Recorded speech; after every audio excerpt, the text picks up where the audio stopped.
பீகார் மாரி ஒரு பெரிய மாநிலத்திலேயே நாங்க வந்து வித்தின் 1 மந்த் பீரியட்ல எஸ்ஐஆர கொண்டு வந்து வாக்காளர் பட்டியல சீர்திருத்தம் பண்ணிட்டோம்.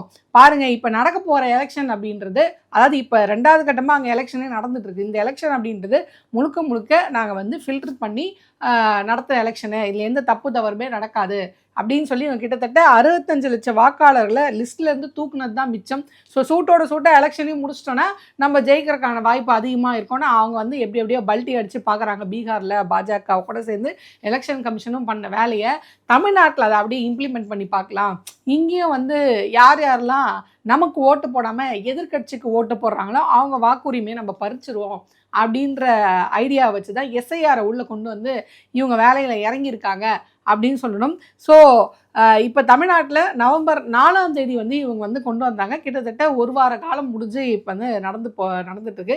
இந்த ஒரு வார காலத்தில் சென்னையில் மட்டும் எத்தனை பர்சன்டேஜ் வாக்காளர்கள் நீக்கப்படுகிற அபாயம் இருக்குது அப்படின்னு இந்த களத்தில் போய் இந்த ஃபார்ம்லாம் டிஸ்ட்ரிபியூட் பண்ணுறாங்க இல்லையா, இந்த ஆஃபீஸர்ஸ் அதிகாரிகள் மட்டும் பூத் லெவல் ஆஃபீஸர்ஸ்லாம் போகிறாங்க இல்லையா, இவங்க கொடுக்குற இந்த டேட்டா வந்து வெளியாயிருக்கு. இந்த டேட்டாவை பார்க்கும்போது நமக்கே அதிர்ச்சியாக இருக்குது. என்னடா சென்னையில் மட்டுமே இத்தனை பர்சன்ட் போகுதுன்னா அப்போ மற்ற மாவட்டங்கள் என்ன, அதுவும் ஒரு வாரத்துக்குள்ளே இத்தனை பர்சன்ட்னா இனி வரும் காலங்களில் இன்னும் அதிகப்படியான ஃபார்ம்லாம் வந்து கொடுப்பாங்க.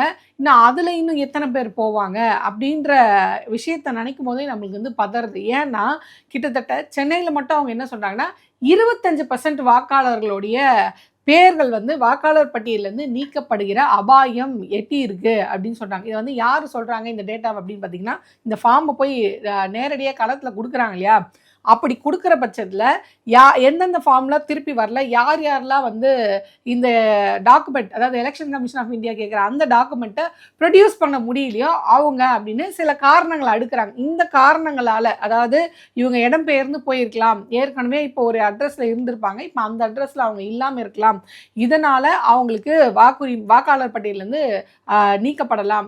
2வது அவங்க இறந்துருக்கலாம், அது ஓகே, இறந்தவங்கள நம்ம வச்சிருக்க வேண்டியதில்லை, அது சட்டத்துக்கும் புறம்பானது. ஸோ அதனால் இறந்தவங்களை வந்து நீக்கிடலாம்.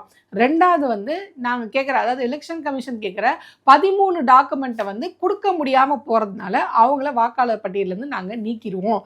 ஸோ இந்த காரணங்களால் கிட்டத்தட்ட சென்னையில் மட்டும் 25% வாக்காளர்கள் வந்து பட்டியலேருந்து நீக்கப்படுவாங்க அப்படின்ற ஒரு அதிர்ச்சி டேட்டாவை களத்துலேருந்து அவங்க வந்து கொடுத்துருக்காங்க. ஸோ இது நடந்துடக்கூடாது அப்படின்னா மறுபடியும் தமிழக முதல்வர் ஸ்டாலின் அவர்கள் வந்து ரொம்ப தெளிவாக சொன்னார், நீங்கள் எஸ்ஐஆர் நடத்துறதுல எங்களுக்கு ஒரு பிரச்சனையும் இல்லை, ஆனால் அதை ஏன் 1 மாத கால அவகாசம் கொடுத்து பண்ணுறீங்க, இத்தனை நாள் நீங்கள் என்ன பண்ணிட்டு இருந்தீங்க, சட்டப்படி சில ரூல்ஸ் அண்ட் ரெகுலேஷன்ஸ் இருக்குது, எலெக்ஷன் கமிஷனுக்கு சில ரூல்ஸ் அண்ட் ரெகுலேஷன்ஸ் இருக்குது. இப்போ ஃபஸ்ட்டு ரூல்ஸ் என்ன அப்படின்னு பார்த்தீங்கன்னா, ஒரு எலெக்ஷன், அதாவது நீங்கள் வந்து இந்த மாதிரி வாக்காளர் சீர்திருத்தம் பண்ணுறதா இருந்தால் லோக்சபா இல்லை அசம்பிளியோட எலெக்ஷனுக்கு முன்னாடியே நீங்கள் பண்ணணும். அதே மாதிரி பிஃபோர் பை எலெக்ஷனுக்கு முன்னாடி நடத்தணும். இதே மாதிரி எலெக்ஷன் கமிஷன் ஆஃப் இந்தியா எப்போ நடத்தணும் விரும்புதோ அப்போல்லாம் நடத்தலாம் அப்படின்ற சில ரூல்ஸ் இருக்குது பார்த்தீங்களா. ஆனால் இந்த ரூல்ஸ் எல்லாம் வித்தின் 1 மந்த் பீரியடுக்குள்ளே பண்ணக்கூடாது அப்படின்னு சொல்லுது. இந்த 3 ரூல்ஸுமே நீங்கள் பண்ணணும்னா அது ஒன் மந்த் பீரியட் டைம் லிமிட்டை எடுத்துக்க கூடாதுன்றாங்க. சரி, இன்னொரு 4வதாக என்ன இருக்குது அப்படின்னு பார்த்தீங்கன்னா, ஸ்பெஷல் ரிவிஷன் நீங்கள் பண்ணலாம், அதாவது கவனிக்கணும், ஸ்பெஷல் இன்டென்சிவ் ரிவிஷன் இல்லை, ஸ்பெஷல் ரிவிஷன் நீங்கள் பண்ணலாம், ஆனால் ஒரு கான்ஸ்டியூஷன் ஆஃப் அசம்பிளி, ஒரே ஒரு கான்ஸ்டியூஷன் ஆஃப் அசம்பிளிக்கு மட்டும் தான் நீங்கள் பண்ண முடியும். ஆனால் நீங்கள் என்ன பண்ணுறீங்க, பாஜக அரசு எலெக்ஷன் கமிஷனை கைக்குள்ளே போட்டு என்ன பண்ணுது, ஒட்டுமொத்த மாநிலத்துக்குமே வித்தின் 1 மந்த் பீரியடில் நான் பண்ணுறேன், இந்த ஷார்ட் டைம் லிமிட் அப்படின்றது ரொம்ப தப்பானது. இப்போ உதாரணத்துக்கு இப்போ இவங்களே சொல்கிறாங்க, இந்த மாதிரி அந்த அட்ரஸ்லாம் அவங்க இல்லை, இப்போ அவங்க எங்கே போனாங்கன்னு தெரியல, தொடர்பு கொள்ள முடியல, இப்போ இதெல்லாம் 1 மந்த் பீரியடுக்குள்ளே இந்த அட்ரஸ் வந்து அவங்க வேறு எந்த அட்ரஸ்க்கு போனாங்க அப்படின்றத நீங்கள் எப்படி கண்டுபிடிப்பீங்க? அப்போது ஒரு டைம் லிமிட் அதிகமாக இருக்கும்போது மட்டும் தானே தேட முடியும். 2வது இவங்களுக்கெல்லாம் இந்த பூத் லெவல் ஆஃபீஸர் இருக்காங்க இல்லையா, இவங்களாம் வெல் ட்ரெயின்டா அப்படின்னு கேட்டால் அதுவும் கிடையாது. இவங்களாம் ஏற்கனவே வேறு அரசு சார்பாகவோ வேறு வேலை செஞ்சுட்டு இருக்கவங்க, அந்த வேலை பணிகள் முடிந்த பிறகு அடிஷ்னலாக இந்த வேலையை இவங்க வந்து செஞ்சுட்டு இருக்காங்க. ஸோ இந்த அடிஷ்னலாக இந்த வேலை செய்யும்போது இவங்க எந்த அளவுக்கு அதை வந்து எஃபெக்ட் போட்டு செய்ய முடியும் அப்படின்றது இன்னொரு கேள்வி. ஸோ இவங்களுக்கு ட்ரைனிங் அப்படின்னு பார்த்தீங்கன்னா வெறும் 1 வார காலத்தில் நாங்கள் ட்ரைனிங் கொடுத்துட்டோம் அப்படின்னு சொல்கிறாங்க. ஸோ அவங்களுக்கு எந்த அளவுக்கு அந்த பூத் லெவல் ஆஃபீஸர்ஸ் வாக்காளர்ஸ்க்கே எந்த அளவுக்கு புரிதல் இருக்குது அப்படின்றதே தெரியல. ஸோ இப்போ நான் ஏற்கனவே நான் சொன்னேன் பார்த்தீங்களா, 25% வாக்குரிமை வந்து போயிட்டுருக்கு, சென்னையில் மட்டும் போக போகுது அப்படின்னு நான் சொன்னேன் இல்லையா. இதை தொகுதி வாரியாக சில டேட்டாஸ் வந்து வெளியாயிருக்கு. உதாரணத்துக்கு இப்போ ராயபுரம் தொகுதி வந்து அவங்க சொல்கிறாங்க. இப்போ ராயபுரம் தொகுதியில் கிட்டத்தட்ட 4 நாளில் நாங்கள் 27% படிவங்களை வந்து நாங்கள் கொடுத்துருக்கோம். இப்படி கொடுத்ததில் கிட்டத்தட்ட சுமார் 400 பேர் வந்து நீக்கப்படுற அபாயம் இருக்குது. 4 நாளாக நாங்கள் கொடுத்த இந்த 27% படிவத்தில் 400 பேரோடைய பேர் வந்து வாக்காளர் பட்டியலிருந்து நீக்கக்கூடிய அபாயம் இருக்குது அப்படின்னு சொல்கிறாங்க.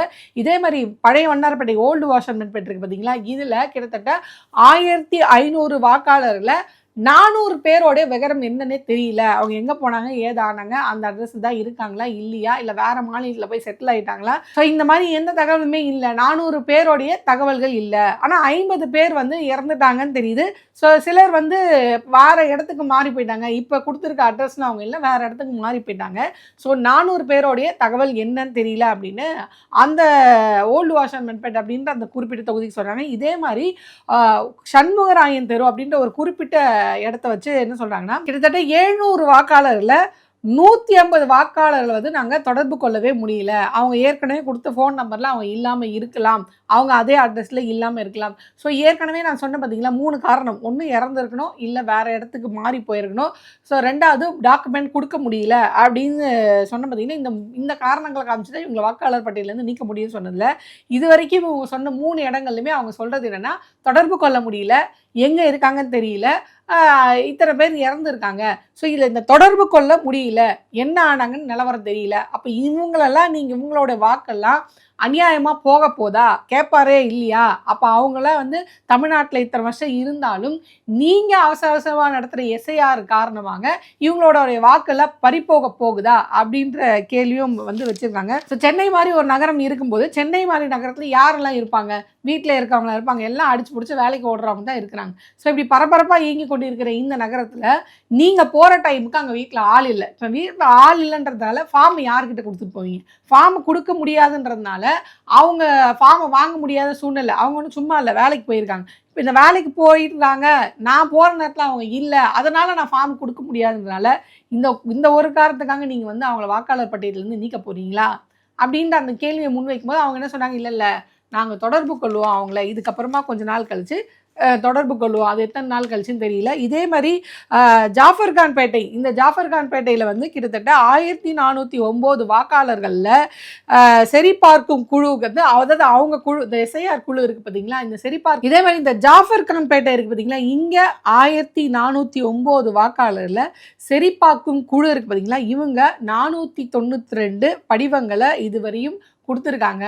ஸோ இந்த 492 படிவங்கள், அதாவது 1409 பேருக்கு 492 ஃபார்ம் இதுவரையும் கொடுக்கப்பட்டிருக்கு.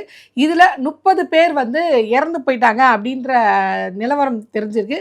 மீதி 340 பேர் நீக்கப்படலாம். 340 பேர் ஏன் நீக்கப்படுறாங்க, எதுக்கு நீக்கப்படுறாங்க அப்படின்ற தகவல் வந்து இது வரைக்கும் அவங்க சொல்ல. ஸோ இதே கதை தான் பீகார்லேயே சொன்னாங்க. 2 வாக்குரிமை இருக்குது, இந்த மாநிலத்தில் ஒன்று, அந்த மாநிலத்தில் ஒன்று இருக்குது. அதுக்கப்புறமா வந்து இடம்பெயர்ந்து போயிட்டாங்க, எங்கே இருக்காங்க தெரியல, ஃபோனை தொடர்பு கொள்ள முடியல அப்படின்னு குத்து மதிப்பாக சில நம்பர்ஸ்லாம் அவங்க வந்து அடுக்குனாங்க.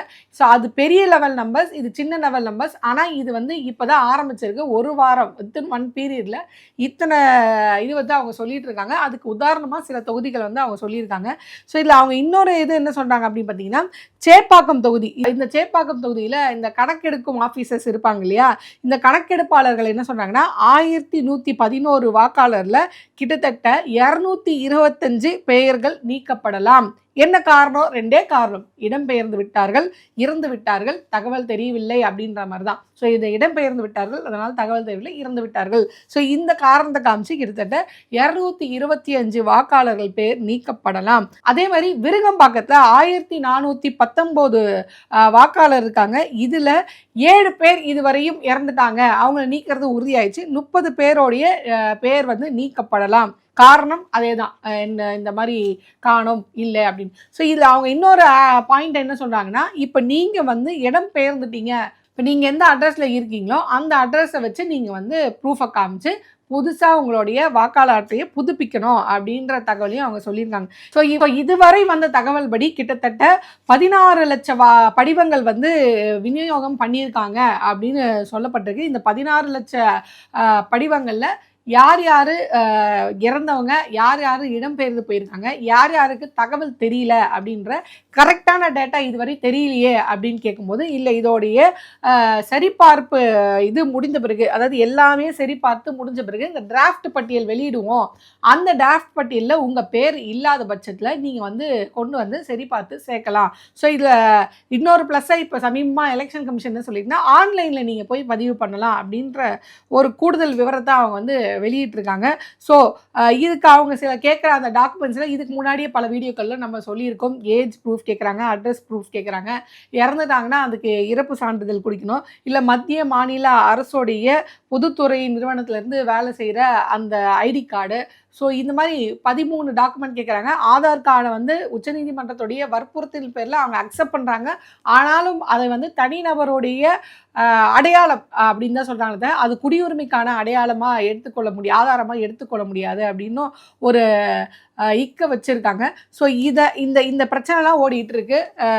நீங்கள் தயவுசெய்து சென்னையை சேர்ந்தவர்களா, வேறு இடத்துல ஏற்கனவே போன வாட்டி நீங்கள் வந்து வாக்காளர் பட்டியல் கொடுத்த அட்ரஸில் இருந்திருந்து இப்போ நீங்கள் அங்கே இல்லையா, தயவுசெய்து உங்களுடைய ஃபார்ம் வந்திருக்கா இல்லையா அப்படின்றத ரொம்ப தெளிவாக நீங்கள் அதை நோட் பண்ண வேண்டிய நேரம் இது. இல்லைனா உங்களுடைய வாக்காளர் உரிமையை பறிக்கக்கூடிய அபாயம் இருக்குது. ஏன்னா இது வெறும் வித்தின் 1 மந்த் பீரியடுக்குள்ளே அவசரமாக செய்து முடிக்கணும் அப்படின்னு எலெக்ஷன் கமிஷன் வந்து முடிவு பண்ணியிருக்காங்க. ஸோ இதை எதிர்த்து தான் திமுக வந்து உச்சநீதிமன்றத்தை நாடி இருக்கு. திமுக மட்டும் இல்லை, காங்கிரஸ் மற்றும் கம்யூனிஸ்ட் மற்றும் மதிமுக, இப்படி திமுகவுடைய கூட்டணி கட்சிகளும் உச்சநீதிமன்றத்தை நாடி இருக்காங்க. இப்போ உச்சநீதிமன்றம் வந்து என்ன சொல்லுது அப்படின்னு பார்த்தீங்கன்னா, இது முழுக்க அரசியலமைப்பு சட்டத்துக்கே எதிரானது.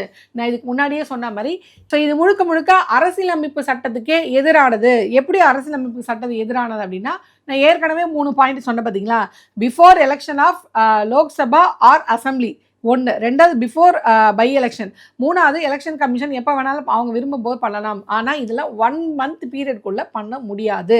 ஸோ அதுக்கு அவங்க என்ன சொல்கிறாங்கன்னா, செக்ஷன் 14, இந்த செக்ஷன் 14 படி ஜனவரி 1 டே வந்து வருஷத்தோடைய ஜனவரி 1 டே இருக்கு பார்த்தீங்களா, இதை தான் நீங்கள் வந்து குவாலிஃபைட் டேட்டா நீங்கள் வைக்கணும். அப்படி ஜனவரி 1 நீங்கள் குவாலிஃபைட் டேட்டா வைக்காத பட்சத்தில் அது அரசியலமைப்பு சட்டத்துக்கு எதிரானது. குவாலிஃபைட் டேட் அப்படின்னா என்னன்னு பார்த்தீங்கன்னா, இப்போ இந்த ஜனவரி 1 இருக்கு பார்த்தீங்களா, இந்த தேதியோட 18 வயது பூர்த்தி உடையவராக அவங்க இருக்கணும். அப்படி 18 வயசு ஜனவரி 1 பூர்த்தி ஆகுதுன்னா நீங்கள் வந்து வாக்காளர் பட்டியலில் உங்கள் பேரை சேர்க்கலாம் அப்படின்றதா குவாலிஃபைட் டேட். ஸோ இதை நீங்கள் நிர்ணயம் பண்ணி தான் நீங்கள் வந்து வாக்காளர் பட்டியல் சீர்திருத்தம் பண்ணணும். அப்படி இல்லாமல் நீங்கள் கொண்டு போய் பொதுவாக நவம்பர் 4 அப்படின்னு வைக்க வேண்டிய அவசியம் என்ன? தமிழ்நாட்டில் நான் சொல்கிறேன், நவம்பர் 4 ஏன் வைக்கிறீங்க? இத்தனை நாள் நீங்கள் என்ன பண்ணீங்க? 1 வருட காலம் 6 மாத காலம் எடுத்துருக்கலாமே, ஏன் 1 மாத காலத்துக்குள்ளே அவசரமாக தேர்தலை பக்கத்தில் வச்சுட்டு பண்ண வேண்டிய அவசியம் என்ன? ஸோ இதே மாதிரி மற்ற மாநிலங்கள், அதாவது கேரளா, வெஸ்ட் பெங்கால், இவங்க எங்கெங்கெல்லாம் ஆட்சி பிடிக்க முடியலோ அங்கெல்லாம் இதே நெருக்கடியை வச்சு ஸ்பெஷல் இன்டென்ஷன் ரிவிஷன் மூலயமா வாக்காளர்களுடைய உரிமையை பறிக்கிறதுக்கான வேலையை, குறிப்பாக எதிர்கட்சிக்கு யாரெல்லாம் ஓட்டு போடுவாங்களோ அவங்களுடைய வாக்குரிமையை பறிக்கிற வேலையை வந்து பாஜக அரசு எலெக்ஷன் கமிஷனை கைக்குள்ளே போட்டுட்டு பண்ணுது அப்படின்னு தான் சொல்லணும். ஸோ இதில் நிறைய குளறுபடிகள் இருக்குது. அந்த ஃபார்மை ஃபில்அப் பண்ணுறதுலேயே நிறைய பிரச்சனை இருக்குது. இப்போ இந்த வருஷத்தில் நீங்கள் இப்போ 2002 நீங்கள் வந்து என்ன தொகுதியில் இருந்தீங்க, இப்போ 2025 அந்த தொகுதியோட நம்பர் என்ன, இந்த மாதிரியான கேள்வியெல்லாம் கேட்கும்போது நம்மளுக்கே ஒன்றும் புரியல. இப்போ படித்த நம்மளுக்கே இது புரியலைன்னா படிக்காத, இதை ஃபார்மை ஃபில்அப் பண்ண தெரியாதவங்களுடைய நிலைமை இல்லை. அவங்களுக்குலாம் பூத் லெவல் ஆஃபீஸர் நேரடியாக போய் உதவி பண்ணுறாங்களா அப்படின்ற கேள்வியும் வருது. ஸோ இதை வந்து உச்சநீதிமன்றம் நோட்டீஸ் கொடுத்துருக்கு. அதாவது எலெக்ஷன் கமிஷன் ஆஃப் இந்தியாவுக்கு நோட்டீஸ் கொடுத்துருக்காங்க. நீங்கள் இதுக்கான சரியான பதிலை நீங்கள் கொடுத்துருக்கணும் அப்படின்ற உத்தரவை உச்சநீதிமன்றம் போட்டிருக்கு. ஸோ இந்த உத்தரவு வரும் வரைக்கும் இந்த பிரச்சனை ஒரு முடிவுக்கு வர்றது வரைக்கும் எஸ்ஐஆரை தடை பயின்றதுக்கான உத்தரவை உச்சநீதிமன்றம் போடுமா? ஏன்னா இப்போ அங்கே வழக்கு விசாரணை போயிருக்கு. ஒரு பக்கம் ரொம்ப அவசரமாக எஸ்ஐஆர் வந்து நடந்துட்டு இருக்கு. ஸோ இந்த ரெண்டுமே ரெண்டு பக்கம் 2 வேலை நடந்துட்டு இருக்கு. ஒரு பக்கம் அதை நடத்தக்கூடாதுன்னு உச்சநீதிமன்றத்தில் போய் தடை செய்யணும்னு திமுகவுடைய கூட்டணி கட்சிகள் எல்லாருமே வந்து அங்கே வழக்கு போட்டிருக்காங்க. அதுக்கு எலெக்ஷன் கமிஷனுக்கு அவங்க வந்து பதிலும் கேட்டு உச்சநீதிமன்றம் ஒரு உத்தரவிட்டிருக்கு. இந்த பக்கம் அவசர அவசரமா வித்தின் 1 மந்த் பீரியடுக்குள்ள முடிச்சாகணும்னு அவங்க பண்ணிட்டு இருக்காங்க. ஸோ இப்போ இது என்ன நடக்க போகுது அப்படின்ற ஒரு குழப்பத்துல பொதுமக்கள் இருக்காங்க. இந்த ஃபார்மை ஃபில்அப் பண்ணலாமா? ஃபில்அப் பண்ணி குடுத்து நாளைக்கு உச்சநீதிமன்றம் தடை விதிக்குமா? விதிக்காதா? இது என்ன நடக்க போகுது? அப்படின்ற குழப்பத்திலேயே மக்கள் வந்து போயிட்டு இருக்காங்க அப்படின்னு தான் சொல்லணும். ஸோ எலெக்ஷன் கமிஷனை கைக்குள்ள போட்டு பாஜக அரசு செய்யற இந்த வேலையை தமிழ்நாடு அரசு எப்படி முறியடிக்க போகுது, ஸோ எப்படியெல்லாம் வந்து உரிமையை மீட்டெடுக்க போகுது அப்படின்றத நம்ம பொறுத்து இருந்து தான் பார்க்கணும். உச்சநீதிமன்றம் இதுல என்ன செய்ய போகுது அப்படின்றதையும் இனி வரும் காலங்களில் தான் தெரியும்.